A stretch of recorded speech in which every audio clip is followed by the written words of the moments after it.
This YouTube channel does not promote any violent, harmful, or illegal activities. All content provided by this channel is meant for an educational purpose only.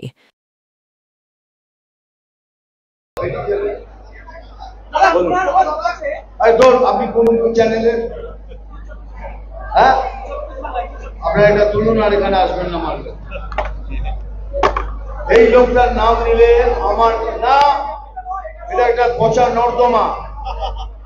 এই পচা নর্দমার সাথে আমার compare করবেন। জান আপনি চলে যান। দেখুন, মিঠুন চক্রবর্তী সাংবাদিকদের সঙ্গে যখন যে দলেরই আমরা যারাই কথা বলি, সাংবাদিকদের সঙ্গে কথা বলছি, আপনার প্রশ্ন আমার পছন্দ হতে পারে, নাও হতে পারে, আমি হয়তো উত্তর দেব কি উত্তর দেব না, কিন্তু আমি আপনার বুম ধরে আপনি বেরিয়ে যান, চলে যান, এগুলো শোভনীয় নয়। এগুলো তার কেটে গেলে গরমকালে যদি গরম টুপি, গরম মাফলার, গরম জব্বা পরে কেউ পাগলের মতো ঘুরে বেড়ায়, তার এই আচরণটা তার কাছ থেকে তো খুব স্বাভাবিক। আপনি গরমকালে যদি ওই যে দুর্গাপুরের সভায় ওই গরমের মধ্যে একটা লোক, আপনি ভাবুন, ওই জব্বা পরে গরম টুপি পরে, তো তার মাথায় তার কাটবে না তো কার মাথায় কাটবে বলুন তো? আমি বরং একটা কথা বলি যে মিঠুন চক্রবর্তী, তো মিঠুন চক্রবর্তীর যিনি নিজের সহায়ক সচিব ছিলেন, মিঠুন চক্রবর্তীর যিনি সচিব ছিলেন, তো তিনি, তার একটা ভিডিও আমি আপনাদের দেখাচ্ছি, তার পূর্ণাঙ্গটা যথাসময়ে প্রকাশ করব। মিঠুন চক্রবর্তী কেন গেছেন বিজেপিতে সারদা রোজভ্যালি থেকে বাঁচতে? মিঠুন চক্রবর্তী যাকে পাঠাতেন সুদীপ্ত সেনের কাছ থেকে টাকা আনতে, তার মুখ থেকে শুনুন। সারদার কথা যদি বলি, আপনি শুনলে অবাক হয়ে যাবেন। কি মিঠুনদা ভুলে গেছেন সারদাকে রাত্রি 1টা, 1:30, 2টোর সময় পাঠাতেন যে কার টাকা আনতে? আপনার নির্দেশে তো আমি সুদীপ্ত সেনের কাছে যেতাম, গিয়ে বসে বসে থাকতাম, থেকে টাকা আনার জন্য বসে থাকতাম। আজকে ভুলে গেলেন সেই পুরনো কথাগুলো? তারপরে যখন সারদার চিঠিটা কিন্তু ফার্স্ট আমার বাড়ি এসেছিল, ইডি চিঠি কিন্তু আমাকে আমার বাড়ির অ্যাড্রেসে এসেছিল, আপনাকে তলব করেছিল, সেটা আমার বাড়ির অ্যাড্রেসের চিঠিটা এসেছিল। যেই দেখলেন আমি অনেক কিছু জানি, সুতরাং আপনি কি করলেন, আমার সাথে সম্পর্ক কাট করতে শুরু করলেন। কি মিঠুনদা রোজভ্যালিটা ভুলে গেলেন? রোজভ্যালির গল্পটা, হ্যাঁ, যখন রোজভ্যালির গৌতম বাবুকে যখন ধরে নিয়ে যাচ্ছে, তখন আপনি ভয়ের চোটে ওনার সাথে জয়েন্টলি একটা বই করেছিলেন, মনে আছে? বইটা তো বেরোবে না, কিন্তু সেখান থেকে মনে আছে আপনার 50% শেয়ার ছিল, ওইটার কাজ আমি করেছিলাম, মনে আছে? আমাকে প্রোডাকশন ম্যানেজার করেছিলেন, মাত্র 3000 টাকা না 4000 টাকা দিয়েছিলেন। হ্যাঁ, ওর কাগজ আমার কাছে আছে, ঠিক আছে? ভয়ের চোটে আপনি কি করলেন, রোজভ্যালির শেয়ারটা আপনি কিনে নিলেন। হ্যাঁ, ভয়ের চোটে কিনে নিলেন বইটা, 50 শেয়ার ছিল, সেটাকে কিনে নিয়ে আপনি আপনার নামে করে নিলেন, আপনার কোম্পানির নামে।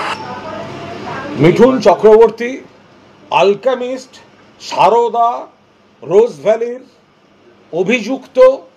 মিঠুন চক্রবর্তীকে সেন্ট্রাল এজেন্সি অ্যারেস্ট করত, ঘাড় ধরে নিয়ে যেত। তার থেকে বাঁচতে তৃণমূলের রাজ্যসভা থেকে ইস্তফা দিয়ে নরেন্দ্র মোদীর জুতো চাটতে গেছে মিঠুন চক্রবর্তী। গদ্দার, বেঈমান, চিট ফান্ডের কেলেঙ্কারিতে এর নাম যুক্ত। মিঠুন চক্রবর্তী যে কথাটা বলে যে আমি তো টাকা ফেরত দিয়েছি, যখন শ্যামল সেন কমিশন ছিল টাকা ফেরত দেননি কেন? যখন ইডি নোটিশ দিয়েছে, এই নোটিশটা গেছিল এর বাড়িতে, আপনার সচিবের বাড়িতে আপনার নোটিশটা গেছিল। ইডির ধ্যাতানি খাওয়ার পর তারপরে আপনি টাকা ফেরত দেওয়ার নাটক করেছেন। মন থেকে যদি টাকা ফেরত দেওয়ার থাকতো, তাহলে 2013 সালে এই টাকাটা ফেরত দেননি কেন? অ্যালকেমিস্টে আপনি ব্র্যান্ড অ্যাম্বাসাডার ছিলেন, অ্যালকেমিস্টের মিঠুন চক্রবর্তী ব্র্যান্ড অ্যাম্বাসাডার ছিলেন, কেন অ্যারেস্ট হয়নি? মিঠুন চক্রবর্তী সারদা থেকে চেকের বাইরে ক্যাশ নিয়েছে, এই ছেলেটিকে ক্যাশ আনতে পাঠাতো। এই ছেলেটি বলছে আমি মাঝরাত্রে আমাকে যেতে হতো সুদীপ্ত সেনের কাছে। সেই টাকা কোথায়? মিঠুন চক্রবর্তী, রোজভ্যালিতেও আপনার নাম যুক্ত, কেন মিঠুন চক্রবর্তী অ্যারেস্ট হবে না? মিঠুন চক্রবর্তী তদন্ত অ্যাভয়েড করার জন্য বিজেপির পায়ে গিয়ে পড়েছে। মিঠুন চক্রবর্তী তার পরিবারের বিরুদ্ধে যে নারী নির্যাতনের অভিযোগ ছিল, আপনি কে? আপনি তো একজন ধর্ষকের বাবা। ধর্ষকের বাবা মিঠুন। ও কি মহিলাদের সুরক্ষা বলতে আসছে? ধর্ষকের বাবা মিঠুন ও কি মহিলা সুরক্ষা বলতে আসছে? ওগুলো থেকে বাঁচাতে বিজেপি কোথায় হাতিদের করিডোরের ওপর পরিবেশের আইন ভেঙে কি কনস্ট্রাকশন? মিঠুন চক্রবর্তীর নাম। কোন স্কুল করেছেন? ব্রিটেনের কোন স্কুলের অ্যাফিলিয়েশনের নাম করে পরে সেই অ্যাফিলিয়েশন খুঁজে পাওয়া যাচ্ছে না। বিতর্ক, এগুলোর একটাও স্পষ্ট উত্তর আপনার কাছ থেকে পাওয়া যায়নি। ফলে মিঠুন চক্রবর্তী, বাংলায় আপনাকে বিজেপি গলায় বকলস লাগিয়ে ঘেউ ঘেউ করতে পাঠিয়েছে, কিন্তু আপনি ভুলে যাবেন না বাকিরা সব কিছু ভুলে গেছে। আপনি প্রথম কথা, সিবিআই ইডিকে নতুন করে চিঠি লিখব, সিবিআই ইডিকে ওনার সচিবের বয়ান দিয়ে নিয়ে গিয়ে চিঠি দেব, তিনি সাক্ষী দেবেন। অবিলম্বে মিঠুন চক্রবর্তীকে 3টে চিটফান্ড মামলায় অ্যারেস্ট করা উচিত। মিঠুনবাবু এখন চলে গেছেন কেন্দ্রের ক্ষমতাসীন দলে, ফলে আমার সেই জায়গাটা আমার গুরুত্ব দেওয়া হচ্ছে না। ফলে এর পূর্ণাঙ্গ ভিডিও যথাসময়ে হবে, এজেন্সিতেও জমা পড়বে। মিঠুন চক্রবর্তী যদি এক বাপের বেটা হয়, মিঠুন চক্রবর্তী তো অতীতেও আমাকে সাক্ষাৎকার দিয়েছে, চিটফান্ড নিয়ে মুখোমুখি বসুক না, একবার বড় বড় কথা না বলে একবার মুখোমুখি হোক না। ছোটবেলায় নকশাল নাকি, তারপর পালিয়ে গিয়ে, আপনি পালিয়ে গেছিলেন কেন? আজকে আপনি বিজেপির লোকদের বলছেন মার খেলে মারুন, পালিয়ে যাবেন না।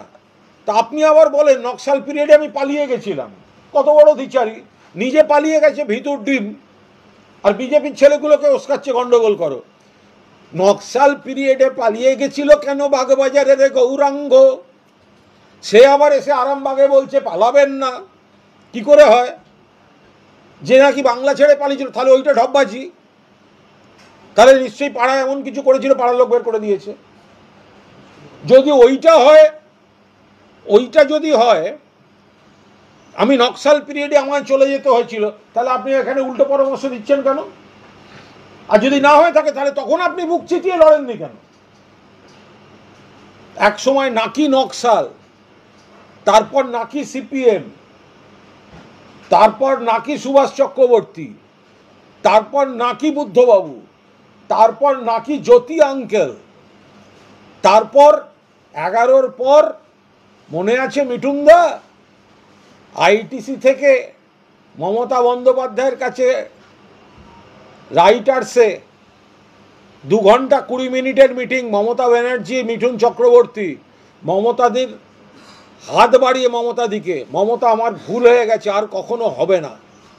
ঘরে 3 নম্বর লোকটার নাম ছিল কিন্তু কুণাল ঘোষ। ঘরে 3 নম্বর লোকটার নাম ছিল কুণাল ঘোষ। কুণাল ঘোষের সঙ্গে গেছিলেন, বললে হবে? ফলে গলায় বকলেস বেঁধে ওকে দিয়ে ঘেউ ঘেউ করাচ্ছে, ওর কথার কোনো দাম নেই। ও অ্যারেস্ট বাঁচাতে বিজেপি জুতো চাটতে গেছে। অভিনেতা শিল্পী মিঠুন আমি প্রণাম করি, কিন্তু রাজনীতিবিদ মিঠুন, মানুষ মিঠুন বেঈমান, গদ্দার, নরকের কীট, দুর্নীতির বিতর্কে জড়িত, গ্রেফতারি এড়াতে বিজেপি জুতো চাটতে গেছে, ওর গলায় বকলেস বেঁধে ওকে ঘেউ ঘেউ করাতে নামিয়েছে।